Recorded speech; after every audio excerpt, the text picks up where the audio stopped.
Good morning. I'm Kristen from the Never Ending TBR in Kristen's Corner. I just woke up. I had this plan to bring you outside and do my video out there, but there's a lot of people working on their yards and stuff because it's actually incredibly nice out in California. It's been in the 70s, maybe low 80s. So a lot of people have been trying to get to their yard work before the heat comes and the fires. so for anybody that is also a member with B, I'm doing a week behind so that I have enough time to try and get all my content and the things that I'm doing for the challenges together so that I can kind of talk about it. So this week was Pocahontas. I had planned to bring you to our nature preserve kind of thing. It has a lot of walking paths. It's got advanced hiking if you're into that kind of, activity. But last year or the year before, they added a hummingbird sanctuary. And I went with my friend last year, and it was really nice. Like, it was very serenity, peaceful. They had that, and they also had tadpoles somewhere. I don't know if I have footage of that, but I do have the hummingbirds. So I'd planned to bring you there. Unfortunately, it was the last week of school, so it was a little wonky for me, and we had a huge graduation party. So not for little bro, but for our neighborhood, we had kids moving up from TK into kindergarten that had their little, ceremonies. We had 6th graders going into middle school. We had a few high schoolers. So we just had a really big party. So I watched Pocahontas and Pocahontas 2 while I was making a balloon stand thing. So that was fun. I still love the movie. I don't know how to take it now that I'm older and I know more stories that have been unearthed and enlightened by the indigenous community and BIPOC authors and stuff. So I have a love-hate relationship with Disney's version of Pocahontas. It's beautiful, but even the music in it, if now that I'm older, listening to the lyrics, it means totally different stuff than when I was a kid. So I did watch that. That was the only movie that I watched that was set in Virginia. What else I did listen to nature sounds. My electronic friend and I listen to ocean sounds every night to go to sleep. I need white noise to go to bed, so that is my sound as I like to hear the beach. And the ocean waves. Oh, I painted with all the colors of the wind. Let me a little flick.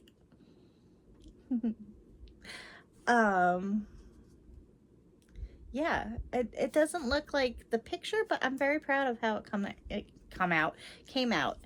Yeah. What was I doing while I was doing this? Well, anyway, little bro came out to find out what I was doing, and he was like, that is really beautiful. Can I paint too? So he painted a little tiny masterpiece too. So that was a cool hangout moment between the two of us. And then what's the last one? Oh, books. So the book that I read that is set in Virginia, well, in the beginning, is the Finley Donovan series. She lives in Virginia. I read Finley Donovan Crosses the Line. For anyone that doesn't know about the series, it's a cozy mystery series where this woman who's going through a divorce wants to write a action thriller romance novel, and she's meeting with her agent at a Panera, and she's pitching her hero to the agent, and someone overhears her and thinks that she's talking about herself and a mission that she had done. So she hires her as a hit woman to take out somebody. I think it was the Russian mafia. And just the shenanigans that she gets into is hilarious. And she gets involved with the detective on the case, and then she has a little fling with a college guy, like not college, like 20s, but like a little bit older. He's going to law school, and the only reason why she's really going to the bar and talking to him is because he deals in legalese, whatever. He can tell her about what she's going to get caught on and what she's not. And I think this is the 5th in the series. So I can't really, other than telling you what the first book is about, I don't want to go into this one because everything that they've been doing, her, and then this one features Vero. Her nanny Veronica is just top tier sidekick material. She's, oh my god, I love her. She's not even adorable. She's just the best character, like side character. Anyway, she got into some trouble, and this book is about Finley trying to help her sort that out so that she can come back and help her be with her family, and because she's the nanny. And you find out more backstory for Vero in this one, so loved it. And then other characters from other books came in, and yeah, it was fantastic. So I read that for the challenge, and then the other 2 books that I read that have nothing to do with the challenge, but I figured as I read, I'm just going to let you know what I think of them instead of doing a wrap-up this summer, because I have so many books I'm trying to get through. I was trying to catch up on Jackie's book club picks, and I was able to get a yeah, my hold came through for 2 of them, actually 3, but the other one went missing, so now I have to wait again. But anyway, so The Secret Lives of Murderers' Wives, that was fantastic. It's written like a true crime book, but it's set in the 1950s, early 60s, I believe. And it's about the housewives of serial killers and, all the questions that get thrown at them. Why didn't you know? And all these other things. One of them has a relationship with the detective that caught her husband. But there's a case that's happening, an active case, and 3 of them get together to figure out who could be attached to this serial killer. And is there another housewife that is missing all the signs, or maybe they're being abused or anything like that, and they want to try and help the case. It was very interesting. I liked it. I love the fact that it gave different personality types and how women cope with stress and really bad breakups and just traumatic stuff. And I enjoyed that book. However, the other book I read was this month's book, and it was The Missing Half. So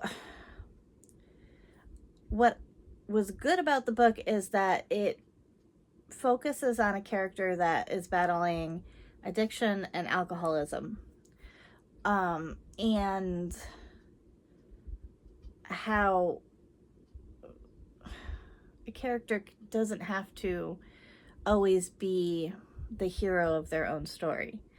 And this woman lost her sister, I believe 12 years. I think there's been 12 years since. And this another woman whose sister went missing that is almost identical to what happened to this woman's sister, approaches her at work, and she's like, hey, you know, they never really looked into my sister's case because my sister wasn't as young and beautiful, and it wasn't as suspicious to the police at the time. So I feel that the same person that took my sister took yours, and I think that we can figure out what finally happened to them. Even if we just find a body, she just wanted closure. And while she's working through it, she suffers blackouts and things like that, psychological stuff, and things start coming back to her while she's working her sister's case. And because 12 years has been, you know, history and everything like that has gone, her dad doesn't want to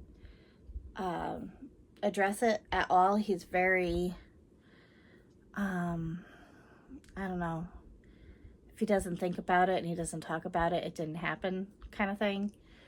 And she's just getting frustrated because each time she gets closer to something, she gets stopped. The detective that was on her sister's case retired, so the case went to a new detective, so they're waiting for the new detective to get back to them. And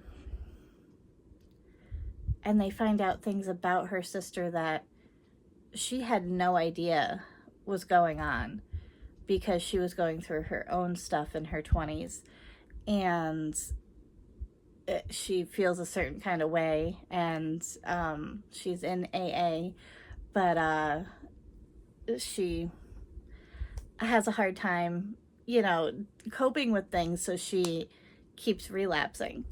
So you kind of go through her battle for that. Now, here's the part I didn't like. So the big reveal happens, right?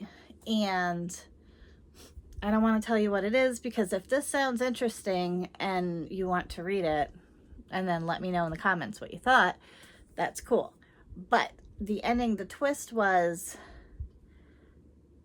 it was something that I just was like, okay, cool. Like, that's something that this character is actually going to get closure from, right?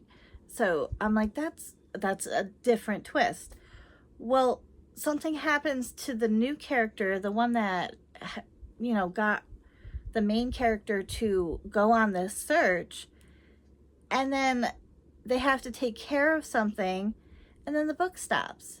And I was just like, and the reveal is also a memory that was blocked by a blackout for the main character. So I was just like, are you kidding me?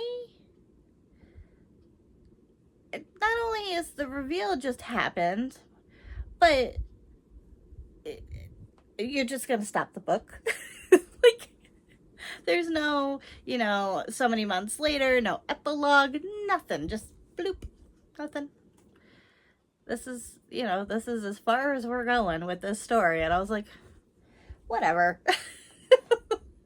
So I'm curious what Jackie and some of the other members of the book club are going to think about, because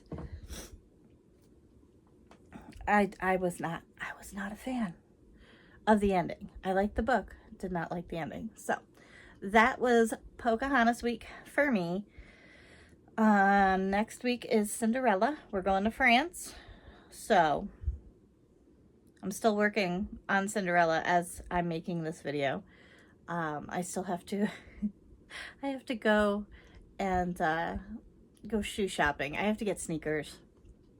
Mine are dead from work, so I need to go get new ones. I need to get new ones anyway because I want to start working out this summer. So I will see you next week. I hope you're having a great day and a great week, and I'll see you in the next one.